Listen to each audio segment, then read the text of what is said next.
రొయ్యల పెంపకంలో రైతులు ఎక్కువగా ఆర్థికంగా నష్టపోతున్న వ్యాధి వైట్ ఫీకల్ సిండ్రోమ్, తెల్లరట్ట వ్యాధి.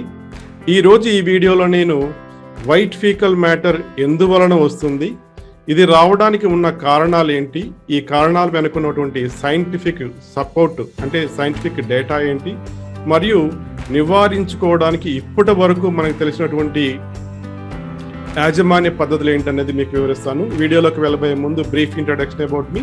నా పేరు అమిరనేని రవికుమార్.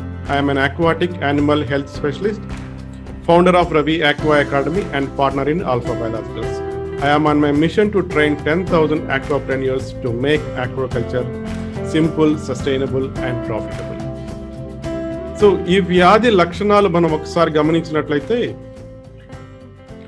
మొట్టమొదటిది వైట్ ఫీకల్ మ్యాటర్ నీళ్ల మీద తేలుతూ కనిపిస్తుంది. ఆ తర్వాత మేత తగ్గిపోతుంది. కొన్ని సందర్భాల్లో రొయ్యలు మట్టి కూడా తింటూ ఉంటాయి. సైజ్ వేరియేషన్ ఎక్కువగా ఉంటుంది. గ్రోత్ పెరుగుదల తక్కువగా ఉంటుంది. ఈ వైట్ ఫీకల్ మ్యాటర్ వచ్చినటువంటి రొయ్యలు లూషెల్ పడిపోవటం, ఆ లూషెల్ పడిపోయిన తర్వాత ప్రతి మౌల్టింగ్ సమయంలో కూడా మనకు తెలియకుండా రొయ్యల సర్వైవల్ తగ్గిపోతూ ఉంటుంది. ఇవి ప్రాథమికంగా అందరూ రిపోర్ట్ చేసినటువంటి లక్షణాలు. ఈ చార్ట్ మనం చూసినట్లయితే, ఇది శ్రీరామ్ రావి ఏరువాక టెక్నాలజీస్ వాళ్ళ దగ్గర నుంచి నేను ఈ చార్ట్ తీసుకున్నాను. ఇది ఆటో ఫీడరు మరియు ఎకౌస్టిక్ సెన్సర్ రెండు కలెక్ట్ చేసినటువంటి డేటా. వైట్ ఫీకల్కి ముందు ఫీడింగ్ బాగా పెరిగింది, దాదాపు 224 కేజీల వరకు కూడా వెళ్ళింది. మేత తగ్గింది. వైట్ ఫీకల్ మ్యాటర్ మనకి ఈ ఎల్లో కలర్లో ఉన్నది వైట్ ఫీకల్ మ్యాటర్ వచ్చినటువంటి టైంలో రొయ్యలు తీసుకున్నటువంటి మేత. సో యాజమాన్య పద్ధతులు అంటే మనం మేనేజ్మెంట్ ప్రాక్టీసెస్ ఏదైనా చేసినప్పుడు మరలా 145 కేజీలకి మేత పెరిగింది, కానీ 224 కేజీల కంటే పాత మేత రాలేదు. ఈ డిఫరెన్స్ ఏదైతే ఉందో 145 కేజీల మేతకి మరియు 224 కేజీల మేతకి డిఫరెన్స్ ఏదైతే ఉందో, ఇది మనం సర్వైవల్ కోల్పోయినట్టుగా మనం అనుకోవచ్చు. ఇది వైట్ ఫీకల్ మ్యాటర్ 14 రోజుల రొయ్య పిల్లల్లో గమనించడం జరిగింది. ఈ వేసినటువంటి 14వ రోజు మనం చూడవచ్చు వైట్ ఫీకల్ మ్యాటర్ ఎంత పొడవుగా ఉందో. సో ఇక వైట్ ఫీకల్ మ్యాటర్ మనం ఎక్కడి నుంచి వస్తుంది, ఎన్ని రకాలు అనేది ఇంతకు ముందు ఒక వీడియోలో మీకు క్లియర్గా చెప్పడం జరిగింది. ఇక్కడ చూడవచ్చు, ఇది మిడ్ గట్లో వైట్ ఫీకల్ మ్యాటర్ నిండిపోయి ఉంది. సో వైట్ ఫీకల్ మ్యాటర్ వేరు, వైట్ గట్ వేరు. మనం సాధారణంగా ఎక్కువగా వైట్ గట్ అంటూ ఉంటాము, కానీ వైట్ ఫీకల్ మ్యాటర్ వేరు వ్యాధి, వైట్ గట్ వేరే వ్యాధి. ఇక్కడ మనం చూసినట్లయితే రొయ్య యొక్క ఆహార నాళం గాజులాగా ట్రాన్స్పరెంట్ గా ఉంది. ఫీకల్ మ్యాటర్ మాత్రమే, దాని రెట్ట మాత్రమే తెల్లగా ఉంది. ఇది వైట్ ఫీకల్ మ్యాటర్. మరి వైట్ గట్ ఎలా ఉంటుందంటే, ఇక్కడ మనం చూడవచ్చు ఆహార నాళం మొత్తం మందంగా తెల్లగా అయింది. ఈ రెండింటికి కూడా కారణాలు వేరు వేరు. ఈ వైట్ గట్ అన్నది బ్లూ గ్రీన్ ఆల్గే, నీలి ఆకుపచ్చ శైలాల్లో ఉన్నటువంటి టాక్సిన్స్, కొన్ని హానికర రసాయనాల వల్ల వైట్ గట్ వస్తుంది. వైట్ ఫీకల్ మ్యాటర్కి కారణాలు వేరు. ఈ వైట్ ఫీకల్ మ్యాటర్ కారణాలు ఏంటి అనేది మనం చూడబోతున్నాం. ఆ తర్వాత మనం ఎప్పుడైనా శాంప్లింగ్ వేసినప్పుడు శాంప్లింగ్లో ఇన్ని రొయ్యల్లో కనుక వైట్ ఫీకల్ మ్యాటర్ ఉన్నట్లయితే దాదాపుగా రైతుకి ఇది హార్వెస్ట్ చేయమని చెప్తాం. ఎందువల్లంటే ఇంత వ్యాధి తీవ్రంగా ఉన్నప్పుడు దాన్ని కంట్రోల్ చేయడం చాలా కష్టం. ఇది 2 నెలల రొయ్య పిల్లలు. మనం సైజ్ వేరియేషన్ చూడవచ్చు. అతి చిన్న పిల్ల 2 గ్రాముల పిల్ల ఉంది, అలాగే 10-12 గ్రాముల పిల్లలు కూడా ఉన్నాయి. సో ఈ విధంగా సైజ్ వేరియేషన్ ఎక్కువగా ఉంటుంది. ఈ వైట్ ఫీకల్ మ్యాటర్ వచ్చినటువంటి వారం 10 రోజుల తర్వాత కొద్ది శాతం రొయ్యలు లూజ్ షెల్ వచ్చేసి బయట తిరుగుతూ ఉంటాం మనం గమనించవచ్చు. తర్వాత గ్రాడ్యువల్ గా ఈ రొయ్యలు చనిపోతూ ఉంటాయి. ఇక ఈటియాలజీ అంటే ఇది ఎందువల్ల వచ్చింది అనే దానికి మనం శాస్త్రీయమైన ఆధారాలు, సైంటిఫిక్ పబ్లికేషన్స్ మనం చూసినట్లయితే, ఈ ఈహెచ్పి అన్నది ప్రాథమికంగా ఎక్కువ మంది చెప్తూ ఉంటారు, కానీ ఇక్కడ అనేక మలుపులు తిరిగింది. మీరు ఒక్క 2 నిమిషాలు మీరు సావధానంగా విన్నట్లయితే డీటెయిల్ గా ఈ సైన్స్, ఈ బ్యాక్గ్రౌండ్ ఏంటి అనేది, సైంటిఫిక్ బ్యాక్గ్రౌండ్ ఏంటి అనేది మీకు వివరిస్తాను. మొట్టమొదటగా ఈహెచ్పిని 2009లో టైగర్ రొయ్యల్లో థాయిలాండ్లో రిపోర్ట్ చేశారు. అది ఫస్ట్ రిపోర్ట్. అంటే 2009లో ఈహెచ్పి ఫస్ట్ రిపోర్ట్ అయింది. 2010లో వియత్నాంలో ఒక పబ్లికేషన్ వచ్చింది, ఈ టైగర్ రొయ్యల్లో ఉన్నటువంటి వైట్ ఫీకల్ వ్యాధికి ఈహెచ్పి కారణమని.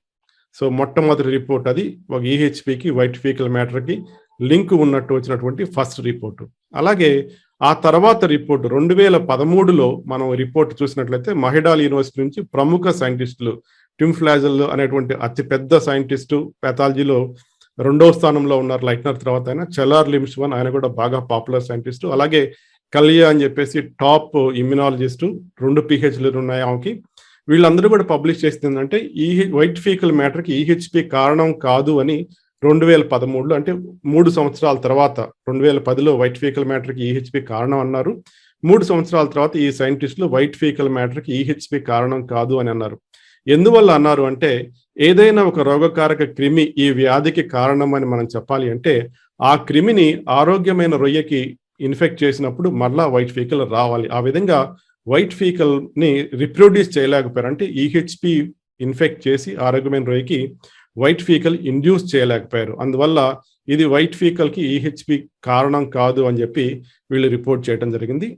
ఆ తర్వాత ఈ వైట్ ఫీకల్ ఈహెచ్పి ఎక్కడి నుంచి వస్తుంది అని మనం గమనించినట్లయితే, ఇది తల్లి రొయ్యల్లో వాడేటువంటి 2 ఫీడ్స్, ఒకటి ఆర్టెమియా బయోమాస్, రెండవది పాలికీట్ వామ్ అని చెప్పి కొన్ని రకాలైనటువంటి వామ్స్ వాడతారు. ఈ వామ్స్ లో ఈ ఈహెచ్పి ఉంటుంది. ఇది తల్లి రొయ్యలకు వస్తుంది. ఈ తల్లి రొయ్యలు ఇన్ఫెక్ట్ అయిన తర్వాత హెపటోపాంక్రియాస్ లో అది ఎస్టాబ్లిష్ అయిన తర్వాత ఆ సెల్స్ డ్యామేజ్ అయ్యి ఈహెచ్పి మళ్ళీ ఫీకల్ మ్యాటర్ ద్వారా బయటకు వస్తుంది.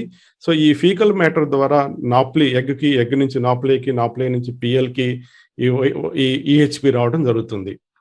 ఇది తర్వాత పబ్లికేషన్. ఆ తర్వాత సెల్నిటీలో ఈహెచ్పి ప్రభావం ఎలా ఉంటుందని చెప్పి ఒక పబ్లికేషన్ వచ్చింది. దీని ప్రకారం ఏంటంటే, సెల్నిటీ ఎంత ఎక్కువగా ఉంటే రొయ్యల్లో ఈహెచ్పి ప్రభావం అంత ఎక్కువగా ఉంటుంది, కాబట్టి పెరుగుదల తక్కువగా ఉంటుంది. మనం క్లియర్ గా చూడవచ్చు, ఈస్ట్ వెస్ట్ కృష్ణా గోదావరిలో ఎవరైతే లో సెల్నిటీలో చేస్తున్నారో వాళ్ళకి నెల్లూరు ప్రకాశం జిల్లాలతో పోల్చితే కొంచెం బెటర్ గ్రోత్ ఉంది. సో ఇది సైంటిఫికల్ గా ప్రూవ్ అయింది. అలాగే సైంటిఫికల్ గా ప్రూవ్ అయింది మరియు ప్రాక్టికల్ గా కూడా మనం గమనించడం జరిగింది.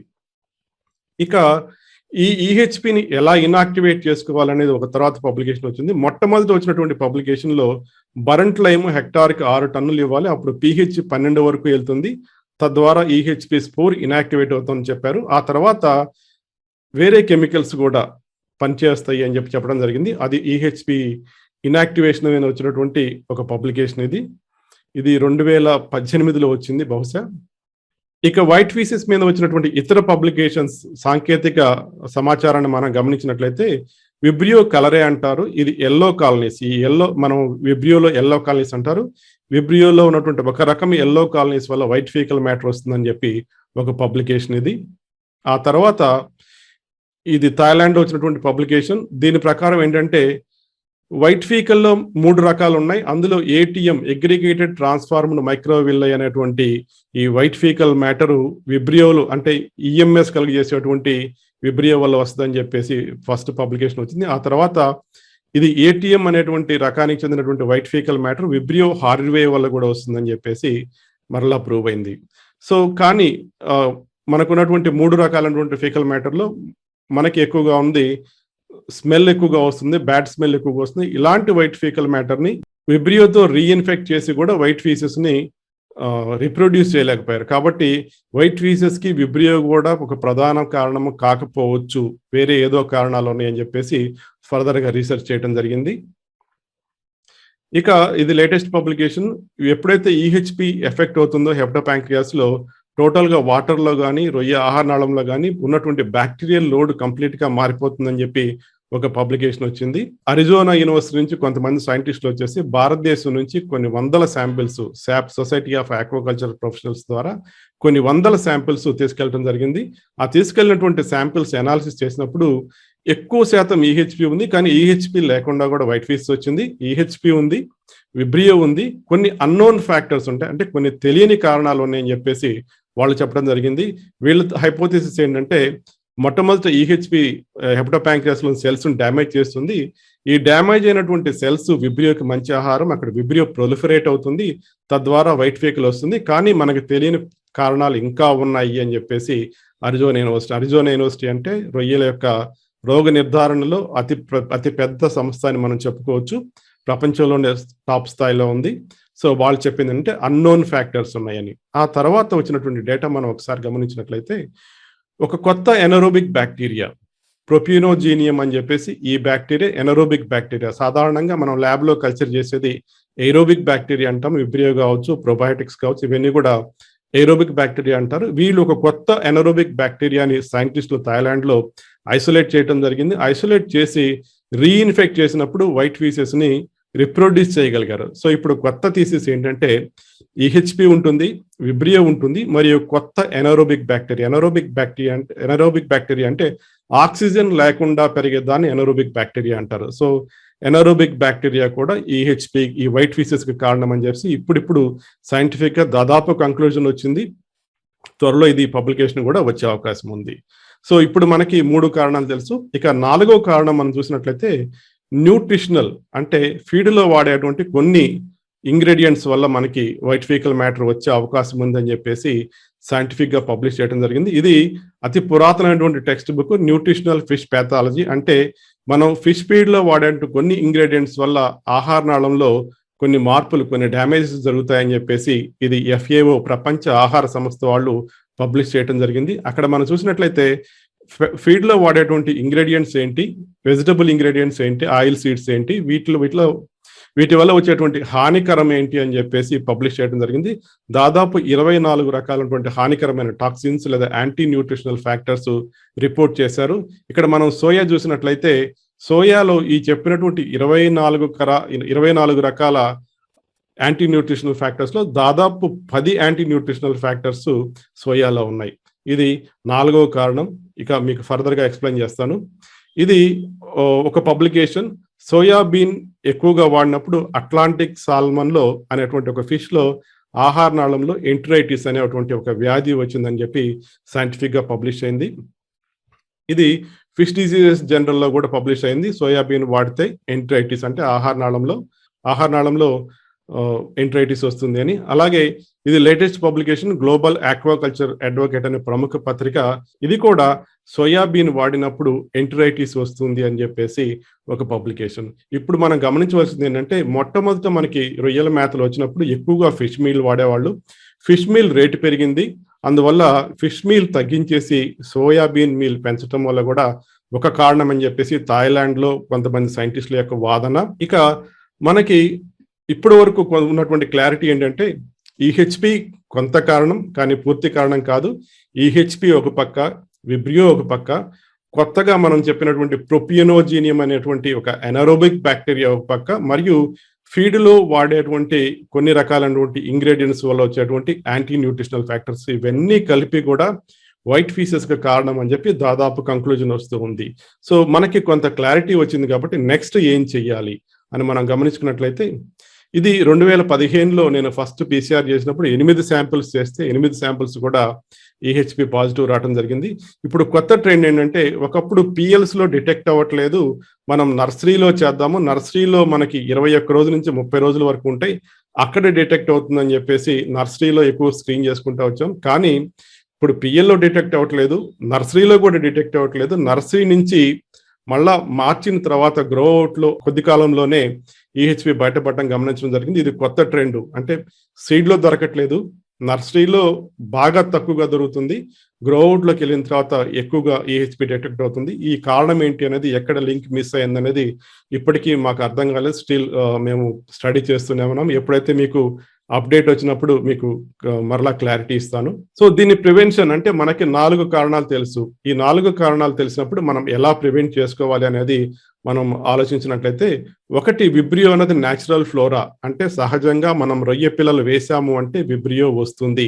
రొయ్య పిల్లలతో పాటు మన పాండ్లోకి విబ్రియో వస్తుంది. వచ్చిన విబ్రియోని పెరగకుండా ఎలా మేనేజ్ చేసుకోవాలి అన్నది ముఖ్యమైనది. అలాగే ఈహెచ్పి లేకుండా మనం సీడ్ సెలెక్ట్ చేసుకోవాలి. ఇంతకు ముందు brood stock faecal matter check చేస్తే ఈహెచ్పి మనకు పిఎల్కి రాదు అనుకున్నాం, కానీ brood stock faecal matter check చేసి వేసినా కూడా నర్సరీలో రావట్లేదు, మళ్ళీ గ్రో అవుట్ లో బయటపడుతుంది. సో ఫర్దర్ గా ఈ డయాగ్నోస్టిక్స్ ఇంకా ఫర్దర్ గా ఎక్కడ మిస్ అవుతుంది అని చెప్పి స్టడీ చేయడం జరుగుతుంది. అలాగే మనకి ఎనరోబిక్ బ్యాక్టీరియా ఒకటి కారణం అని చెప్పేసి మనకి ఇప్పుడు సాంకేతికంగా తెలిసింది కాబట్టి దాన్ని ఎలా మేనేజ్ చేసుకోవాలి అన్నది మనం ఆలోచించవలసి ఉంటుంది. సో ఇప్పటి వరకు ఉన్నటువంటి సైంటిఫిక్ డేటా మనం చూసినట్లయితే ఈ మైక్రోస్పోరిడియన్ అన్నది ఈ విధంగా దాని శరీరంలో చుట్టుకున్నటువంటి ఒక పార్ట్ ఉంటుంది. దీన్ని పోలార్ ఫ్లాజిల్లం అంటారు. మనం ఏదైనా ఒక కెమికల్ అప్లై చేసి ఈ పోలార్ ఫ్లాజిల్లం శరీరంలో నుంచి బయటికి తీసుకురాగలిగితే అది ఇన్ఫెక్ట్ చేయలేదు. సో దీనికి మనం వాడవలసిన కెమికల్స్ ఏంటంటే, పాత పద్ధతి ప్రకారం అయితే హెక్టార్కి 6 మెట్రిక్ టన్నులు బరంట్లైమ్ వాడాలి. కొత్త పద్ధతి ప్రకారం అయితే 65% పవర్ ఉన్నటువంటి బ్లీచింగ్ పౌడర్ 40 ppm లేదా 15 ppm పొటాషియం పర్మాంగనేట్ వాడి మనం ఈ ఈహెచ్పి స్పోర్ని ఇనాక్టివేట్ చేసుకోవచ్చు. అలాగే నర్సరీస్ అయినట్లయితే నర్సరీస్ కానీ హ్యాచరీస్ కానీ అయినట్లయితే 3% సోడియం హైడ్రాక్సైడ్ వాడి మనం డిజిన్ఫెక్ట్ చేసుకోవచ్చు.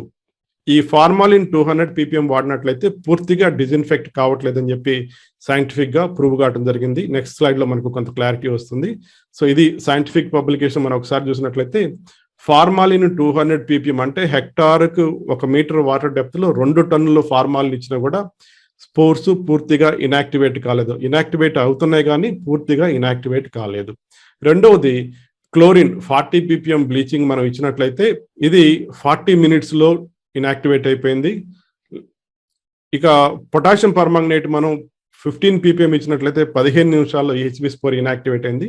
ఇక ఇథనాల్ వల్ల కూడా కంప్లీట్గా ఇనాక్టివేట్ కాలేదు. సో మనం ఫామ్లో క్లోరిన్ మరియు పొటాషియం పర్మాంగనేట్ మనం వాడినట్లయితే ఈ ఈహెచ్పి స్పోర్స్ని మన సాయిల్లో చాలా వరకు కూడా ఇనాక్టివేట్ చేసుకోవచ్చు. ఇక విబ్రియోని ఎలా కంట్రోల్ చేసుకోవాలంటే మొట్టమొదటిది పాండ్ కంపల్సరీగా ఎండబెట్టాలి.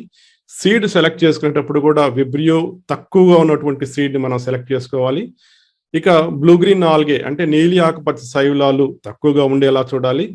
ఇక పీహెచ్ మేనేజ్మెంట్ విబ్రియోలో చెప్తాం కానీ ఇప్పుడు ఒక కొత్త కాంట్రవర్సీ ఏంటంటే హై పీహెచ్ ఉంటే విబ్రియోకి అనుకూలం, లో పీహెచ్ ఉంటే మనం అనుకున్నటువంటి ఈ కొత్త ఎనరోబిక్ బ్యాక్టీరియాకి అనుకూలం. కాబట్టి ఇక్కడ పీహెచ్ గురించి మాట్లాడలేకపోతున్నాం. ఇంతకు ముందు ఎప్పుడు మాట్లాడినా కూడా పీహెచ్ కంట్రోల్లో ఉంటే బెటర్, పెరగకుండా ఉంటే బెటర్, విబ్రియో తక్కువగా ఉంటుంది, హై పీహెచ్ విబ్రియోకి అనుకూలం అని చెప్తూ వచ్చాము. కానీ ఇప్పుడు కొత్త డేటా మనకు వస్తున్నటువంటి డేటా ఏంటంటే ఈ వైట్ ఫీసెస్కి ప్రముఖంగా కారణం అనుకున్నటువంటి ప్రొపినోజీనియం అనేటువంటి బ్యాక్టీరియా లో పీహెచ్లో ఎక్కువగా పెరుగుతుందని తెలిసింది. కాబట్టి పీహెచ్ మేనేజ్మెంట్ గురించి కొంత క్లారిటీ రావాల్సి ఉంటుంది. అలాగే ఎక్కువగా ప్రోబయాటిక్స్ మరియు ఫేజ్ బయాటిక్స్, ఆర్గానిక్ యాసిడ్స్ ఇవన్నీ కూడా ఫీడ్లో వాడి మనం ఈ విబ్రియో లోడ్ని తగ్గించుకోవచ్చు. అలాగే ఫంక్షనల్ ఫీడ్స్, అనేక ఫంక్షనల్ ఫీడ్స్ వచ్చాయి, అవి చాలా వరకు రిజల్ట్ బాగానే ఉన్నాయి. అలాగే ఎసెన్షియల్ ఆయిల్స్, ఇమ్యూనోస్టిమ్యులెంట్స్ వాడి కూడా మనం విబ్రియోని కొంతవరకు కంట్రోల్ చేసుకోవచ్చు. ఇది ఫేజ్ బయాటిక్స్ ఎలా పనిచేస్తాయి అన్నది మనం ఒకసారి గమనించినట్లయితే ఇది మన కింద ఉన్నది విబ్రియో బ్యాక్టీరియా అనుకుంటే దీనిపైన కూర్చొని ఉన్నది ఫేజ్ బయాటిక్. ఈ ఫేజ్ బయాటిక్ దీని జెనెటిక్ ఇన్ఫర్మేషన్ని బ్యాక్టీరియా విబ్రియో శరీరంలోకి పంపిస్తుంది. తద్వారా కొత్త ఈ బ్యాక్టీరియోఫేజెస్ డెవలప్ అయ్యి ఈ కణము చచ్చిపోయి ఈ బ్యాక్టీరియోఫేజెస్ మళ్ళా రిలీజ్ అవుతాయి. రిలీజ్ అయినటువంటి బ్యాక్టీరియోఫేజెస్ మళ్ళా తిరిగి ఒక కొత్త విబ్రియో సెల్ని ఎఫెక్ట్ చేస్తాయి, చంపేస్తాయి. ఈ విధంగా ఫేజ్ బయాటిక్స్ వాడి మనం కొంతవరకు ఈ విబ్రియోని కంట్రోల్ చేసుకోవచ్చు. So EHP only prevention, treatment లేదు, విబ్రియో మేనేజ్మెంట్. ఇక మనకున్నటువంటి కొత్త ఎనరోబిక్ బ్యాక్టీరియాని ఎలా మేనేజ్ చేయాలని మనం గమనించినట్లయితే ఎనరోబిక్ బ్యాక్టీరియా అంటే ఏంటంటే ఆక్సిజన్ తక్కువగా ఉన్నప్పుడు లేదా ఆక్సిజన్ లేనప్పుడు పెరిగేటువంటి బ్యాక్టీరియాని ఎనరోబిక్ బ్యాక్టీరియా అంటే చెరువులో అడుగు భాగం బాటము క్లీన్గా ఉంచుకున్నట్లయితే ఎనరోబిక్ కండిషన్స్ లేకుండా మనం చూసుకున్నట్లయితే చాలా వరకు ఈ ఎనరోబిక్ బ్యాక్టీరియా లేకుండా మనం ఎనరోబిక్ బ్యాక్టీరియా లోడ్ పెరగకుండా మనం చూడవచ్చు. ఏదైనా బ్యాక్టీరియా ఒక పర్టికులర్ లోడ్ దాటి ఉన్నప్పుడు మాత్రమే అది హాని చేస్తుంది, ఒక లిమిట్లో ఉన్నప్పుడు అది ఉన్నప్పటికీ పెద్ద హాని చేయదు. కాబట్టి ఎనరోబిక్ బ్యాక్టీరియాను మనం కంట్రోల్ చేయాలంటే ఒకటి ప్లాస్టిక్ షీట్ వేసి సెంట్రల్ డ్రైన్ ద్వారా ఎప్పటికప్పుడు మనం ఈ స్లడ్జ్ని బయటికి పంపిస్తున్నట్లయితే చెరువు అడుగు భాగంలో ఎనరోబిక్ కండిషన్స్ ప్రివేల్ అవ్వవు. రెండవది ఆక్సిజన్ స్థాయి ఎక్కువగా మెయింటైన్ చేయాలి. ఇంతకు ముందు మనం చూసినట్లయితే 3 ppm అని 4 ppm అని అంతకన్నా ఉదయం పూట తగ్గకూడదని చెప్తూ వచ్చాము. కానీ ఇప్పుడు లేటెస్ట్ ఏంటంటే 5 అంతకన్నా ఎక్కువగా ఉన్నప్పుడు ఈ వైట్ ఫీకల్ మ్యాటర్ అంటే డివో లెవెల్స్ 5 ppm లేదా అంతకన్నా ఎక్కువ ఉన్నప్పుడు ఈ వైట్ ఫీకల్ మ్యాటర్ తక్కువగా ఉంది అని, చెరువు పాండ్ బాటం పాడైనప్పుడు ఈ వైట్ ఫీకల్ మ్యాటర్ ఎక్కువగా వస్తుందని చెప్పి అనేక మంది రైతులు చెప్పడం జరిగింది. అలాగే మౌల్టింగ్ పీరియడ్లో కూడా వైట్ ఫీకల్ మ్యాటర్ ఎక్కువగా వస్తుందని చెప్పడం జరిగింది. మౌల్టింగ్ పీరియడ్లో ఏంటంటే రొయ్యలు అడుగునే పడి ఉంటాయి. ఎప్పుడైతే అడుగున ఆక్సిజన్ లెవెల్స్ తక్కువగా ఉంటాయో, రొయ్యలు అడుగునే ఉంటాయో అక్కడ అవి ఈ ఎనరోబిక్ బ్యాక్టీరియాకి ఎక్కువగా ఎక్స్పోజ్ అయ్యే అవకాశం ఉంది. కాబట్టి ఎనరోబిక్ బ్యాక్టీరియా పెరగకుండా ఉండాలంటే ఒకటి ప్లాస్టిక్ షీట్ అన్న వేసుకొని ఎప్పటికప్పుడు సెంట్రల్ డ్రైన్ ద్వారా మనం ఈ స్లడ్జ్ని మనం బయటికి పంపించుకోవడం కానీ, అలా లేదంటే మనం ఈ ప్లాస్టిక్ షీట్ లేనటువంటి పాండ్స్ ఏదైనా ఉన్నట్లయితే ఎక్కువగా ఫ్రీక్వెంట్గా సాయిల్ ప్రోబయాటిక్స్ కానీ లేదా సెడిమెంట్ ఆక్సిడైజర్స్ కానీ ఎక్కువగా వాడుకోవడం. అలాగే సెంట్రల్ డ్రైన్ ద్వారా ఎప్పటికప్పుడు మనం స్లడ్జ్ తీసివేస్తాం. స్ట్రిక్ట్ ఫీడ్ మేనేజ్మెంట్ మనం క్లియర్గా గమనించవచ్చు. ఎప్పుడైతే మన ఓవర్ ఫీడింగ్ వెళ్తుందో అప్పుడే మీకు వైట్ ఫీకల్ మ్యాటర్ వస్తుంది. కాబట్టి స్ట్రిక్ట్ ఫీడ్ మేనేజ్మెంట్ ద్వారా మనం ఈ ఎనరోబిక్ బ్యాక్టీరియాని పెరగకుండా కాపాడుకోవచ్చు. సో ఇది నా దగ్గర ఉన్నటువంటి సమాచారం. ఫైనల్గా చెప్పాలంటే ఈ వైట్ ఫీసెస్ మేనేజ్మెంట్లో ఒకటి రెడ్యూస్ స్టాకింగ్ డెన్సిటీ తగ్గించుకోవడం, ఆర్గానిక్ లోడు ఈ స్ట్రిక్ట్ ఫీడ్ మేనేజ్మెంట్ ద్వారా కానీ ఈ సెడిమెంట్ మేనేజ్మెంట్ ద్వారా కానీ ఆర్గానిక్ లోడ్ తగ్గించుకొని ఎనరోబిక్ కండిషన్స్ ప్రివేల్ అవ్వకుండా కాపాడుకోవడం, అలాగే phage biotics, probiotics, organic acids, essential feeds ఇవన్నీ వాడి మనం శరీరంలో విబ్రియో లోడ్ని కంట్రోల్ చేసుకోవచ్చు. అలాగే ఫంక్షనల్ ఫీడ్స్ అనేకం వచ్చాయి. ఈ ఫంక్షనల్ ఫీడ్స్లో జనరల్గా మెరైన్ ప్రోటీన్ ఎక్కువగా ఉంటుంది. అలాగే ఈ పైన చెప్పినటువంటి ఆర్గానిక్ యాసిడ్స్ కానీ ఎసెన్షియల్ యాసిడ్స్ కానీ మనకి ఈ ఫంక్షనల్ ఫీడ్స్లో కలపడం జరుగుతుంది. ఈ విధంగా ఫంక్షనల్ ఫీడ్స్ వాడి ఇంతకుముందు మనం చెప్పినటువంటి యాంటీ న్యూట్రిషనల్ ఫ్యాక్టర్స్ని కొంతవరకు మనం తగ్గించుకొని ఈ వైట్ ఫీసెస్ని మేనేజ్ చేయవచ్చు అని మీకు చెప్తూ సెలవు తీసుకుంటున్నాను. Thank you very much. మా ఆల్ఫా బయాలజికల్ సంస్థ ఎప్పుడు కూడా మీకు అవసరమైన సమయంలో అవసరమైన సమాచారాన్ని ఇవ్వడానికి ముందుంటుందని తెలియజేస్తూ సెలవు తీసుకుంటున్నాను. అలాగే నేను ఎప్పటికప్పుడు అప్డేట్స్ టెలిగ్రామ్ ఛానల్లో మీకు తెలియజేయడం జరుగుతుంది. ఎవరికైనా ఇంట్రెస్ట్ ఉంటే టెలిగ్రామ్ ఛానల్లో మీరు జాయిన్ అవ్వచ్చు. అలాగే మీకు ఏదైనా డౌట్స్ ఉన్నా కూడా కింద కామెంట్ బాక్స్లో మీరు టైప్ చేసినట్లయితే మీకు ఇంపార్టెంట్ రిలవెంట్ డౌట్స్ ఏదైనా ఉంటే మీరు కింద కామెంట్ బాక్స్లో రాయండి. దానికి నేను సరైనటువంటి వీడియో చేసి మీకు పెట్టడం జరుగుతుంది. అలాగే మీరు ఆల్ఫా బయాలజికల్స్ ఫార్మర్స్ అయితే feel free to contact me directly. Thank you very much.